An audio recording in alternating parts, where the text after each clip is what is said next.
As was the custom of the time, we went to a pub to celebrate my first communion. Even at that age, I remember being fascinated by alcohol. It seemed to make the adults more fun to be around. There would be far more laughing and playfulness after they had a few drinks.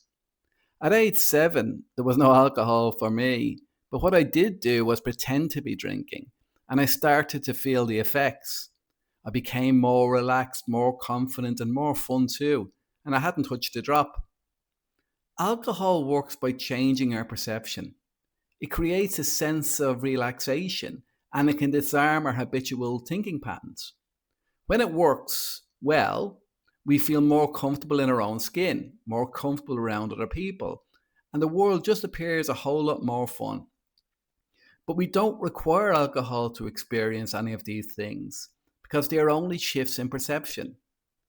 The problem with using alcohol to change my perception was that it was so unreliable.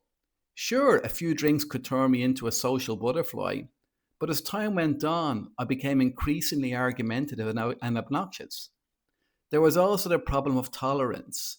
I had to keep increasing my intake to get the effect that I was after. Even at its best, alcohol was only a temporary solution. There is also something seriously off about having to take a drug to feel comfortable and social. My attraction to alcohol makes perfect sense. I was onto something. Even as a child, I realized that the problem wasn't the world, but with my perception. By age 7, the world was already starting to feel increasingly scary. I was later able to use meditation to better understand perception, and I developed the ability to change my perception without taking a drug.